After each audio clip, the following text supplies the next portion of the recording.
ତରକାରୀଟି ଦେଖୁ ଦେଖୁ ଆପଣଙ୍କ ପାଟିରୁ ଲାଳ ବୋହିବା ଷ୍ଟାର୍ଟ ହେଇଯିବଣି। ଏଇଟା ମୁଁ 100% ସିଓର ଦେଇକି କହିପାରୁଛି।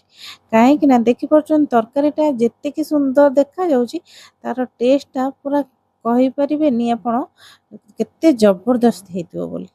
ଆଉ ତାପରେ ପୁଣି କଙ୍କଡ଼ା ଝୋଳ, ଆଉ କଙ୍କଡ଼ା ଝୋଳ ଯେଉଁମାନେ ଖାଆନ୍ତି ବା ଖାଇବାକୁ ଭଲ ପାଆନ୍ତି ସେମାନେ ହିଁ ଜାଣିପାରିବେ କଙ୍କଡ଼ା ତରକାରୀର ଟେଷ୍ଟଟା କେମିତି। ଆଉ ଆମର ଏଠି ଆଜି ଆସିଯାଇଥିଲା କଙ୍କଡ଼ା, ବଡ଼ ବଡ଼ କଙ୍କଡ଼ା ପଳେଇ ଆସିଥିଲା। ତାକୁ ଭଲ ଭାବେ ଧୋଇକି ତାକୁ ଛଡ଼େଇ ଦେଇଥିଲେ। ଆଉ ଛଡ଼େଇକି ତାର ଗୋଡ଼ ଆଉ କଙ୍କଡ଼ାକୁ ପୁରା ଅଲଗା କରିକି ବଡ଼ ବଡ଼ ଗୋଡ଼କୁ ଏମିତି ହେମଦସ୍ତା ପରେ ଛେଚି ନେଇଥିଲେ। ଆଉ ତାପରେ ମୁଁ ଏଠି ମସଲା ରେଡ଼ି କରିବା ପାଇଁ ପିଆଜ ରସୁଣ ଅଦାକୁ କାଟିକି ତାକୁ ଏଠି ଗ୍ରାଇଣ୍ଡ କରିନେଲି। ଆଉ ତାପରେ ଗୋଟେ କଡ଼େଇରେ ସୋରିଷ ତେଲ ପକେଇକି ସେ କଙ୍କଡ଼ା ସବୁକୁ ଟିକେ ଲୁଣ ହଳଦୀ ପକେଇକି ତାକୁ ବଢ଼ିଆ ଭାବେ ମାନେ ଭାଜି ନେଲି। ତାପରେ ଭାଜି ସାରିଲା ପରେ ତାକୁ କାଢ଼ିକି ତାକୁ ସେଇ କଡ଼େଇରେ ମୁଁ ଆଳୁ ପକେଇ ଦେଇଥିଲି, କାହିଁକିନା ଆଳୁ ବିନା ତ ତରକାରୀ ପୁରା ଇନକମ୍ପ୍ଲିଟ୍ ଭଳିଆ ଲାଗେ। ଆଉ ଆଳୁଟା ପଇଲେ ତରକାରୀର ମାନେ ଟିକେ ଟେଷ୍ଟ ବଢ଼ିଯାଏ। ଆଉ ତାପରେ ଆଳୁ ଭାଜି ସାରିଲା ପରେ ମୁଁ ଏଠି ମସଲା ପାଇଁ ମାନେ ପକେଇ ଦେଇଥିଲି ଟିକେ ତେଜପତ୍ର, ତାପରେ କାଟିକି ରଖିଥିଲି କିଛି ପିଆଜ ବି ପକେଇ ଦେଇଥିଲି। ଆଉ ପିଆଜ ଟିକେ ଭାଜି ହେଲା ପରେ ମୁଁ ସେଥିରେ ମସଲା ଯେଉଁ ବାଟିକି ରଖିଥିଲି ତାକୁ ପକେଇ ଦେଇଥିଲି। ଆଉ ସେଥିରେ ହଳଦୀ ପାଉଡ଼ର ଆଉ ଟିକେ କାଶ୍ମୀର ରେଡ଼୍ ଚିଲି ପକେଇ ଦେଇଥିଲି। ଆଉ ଏଥିରେ ବିଲକୁଲ ବି ଆଡ଼ୁ ସାଡ଼ୁ କିଛି ମସଲା ପକେଇବେନି, କାହିଁକିନା ଆଡ଼ୁ ସାଡ଼ୁ ମସଲା ପକେଇଲେ କିଛି ମାନେ କଙ୍କଡ଼ାର ଯେଉଁ ବାସ୍ନା ଆଉ ସିଏ ଆଉ ରହିବନି, ଆଉ ଭଲ ବି ଲାଗେନି। କେବଳ ଯେତିକି ଆମର ମସଲା ଦରକାର ପିଆଜ ରସୁଣ ଅଦା ଏତିକି ପକେଇକି ଆଉ ଜିରା ଗୁଣ୍ଡ ଧନିଆ ଗୁଣ୍ଡ ଏତିକି ପକେଇବି ତରକାରୀଟା କରିବେ, ଦେଖିବେ କେତେ ସୁନ୍ଦର ଟେଷ୍ଟ ଆସିବ। ଆଉ କଲର୍ ବି ବହୁତ ବଢ଼ିଆ ଆସେ।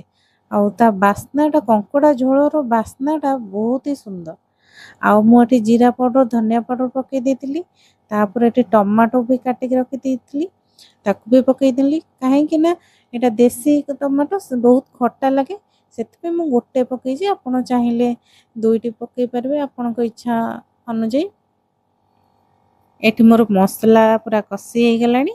ତାପରେ ମୁଁ ସେଥିରେ ପକେଇ ଦେଇଛି ଆଳୁ ଆଉ ଯେଉଁ କଙ୍କଡ଼ାକୁ ଭାଜିକି ରଖିଥିଲି ତାକୁ ପକେଇ ଦେଇକି ତାକୁ 10 ମିନିଟ୍ ପାଖାପାଖି ଆମେ ଏବେ କଷିଦେବା। ଆଉ ତଳେ କାଳେ ଲାଗିଯିବ, ମୁଁ ସେଥିପାଇଁ ଅଳ୍ପ ଟିକେ ଟିକେ ପାଣି ଦେଇକି ବି ବଢ଼ିଆ ଭାବେ କଷିଲି। ମାନେ ଆଉ ଟିକେ 10-15 ମିନିଟ୍ କଷି ସାରିଲା ପରେ ଆମେ ତାକୁ ଝୋଳ କରିବା। ଆଉ ମୁଁ ଏବେ ଭଏସ୍ ଓଭର୍ ଦେଲା ବେଳକୁ ବି ମୋ ପାଟିରୁ ଲାଳ ବୋହିଲାଣି। ମାନେ ଆଉ କ'ଣ କହିବି, ବିଲିଭ୍ କରିପାରିବେନି ଏତେ ସୁନ୍ଦର ବାସ୍ନା ଆଉ ତାର ଟେଷ୍ଟ ମୁଁ ଏପର୍ଯ୍ୟନ୍ତ ଭୁଲି ପାରୁନି। କାହିଁକିନା ଏତେ କଙ୍କଡ଼ା ଝୋଳର ମାନେ ଝୋଳ ଲଗେଇକି ଭାତ ମାନେ ଖାଇଦେବେ ଆପଣ, ମାନେ କଂସାଏ ଭାତ ଖାଇଦେବେ ଖାଲି ଝୋଳ ଲଗେଇକି। ଆଉ ଏତେ ବଢ଼ିଆ ଲାଗେ କଙ୍କଡ଼ା। ଆମ ଘରେ ତ ପ୍ରାୟ ସମସ୍ତେ ହିଁ ଭଲ ପାଆନ୍ତି କଙ୍କଡ଼ା ଝୋଳ ଖାଇବା ପାଇଁ।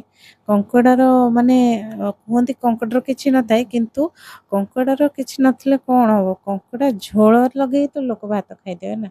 ଭାତ ପୁରା 100ରେ ଉଡ଼ିବ କଥାରେ କହନ୍ତି ନା। ଆଉ ଏଠି ମୋର ତରକାରୀ ପୁରା ରେଡ଼ି ହେଇଗଲାଣି, ଫୁଟିଗଲାଣି। ତାପରେ ତରକାରୀ ପୁରା ଲାଷ୍ଟକୁ ଦେଖିବେ ତରକାରୀ କେତେ ସୁନ୍ଦର ହେଇକି ବାହାରୁଛି। ଆପଣମାନେ ଦେଖିପାରୁଛନ୍ତି ତରକାରୀଟା ମୋର ପୁରା ରେଡ଼ି ହେଇଗଲାଣି। ଆଉ ଦେଖୁଛନ୍ତି କେତେ ସୁନ୍ଦର ହେଇଛି, ଆଉ ବାସ୍ନା ପୁରା ମହକୁଛି। ଭିଡ଼ିଓଟି ଭଲ ଲାଗିଥିଲେ ସବସ୍କ୍ରାଇବ୍ କରିବାକୁ।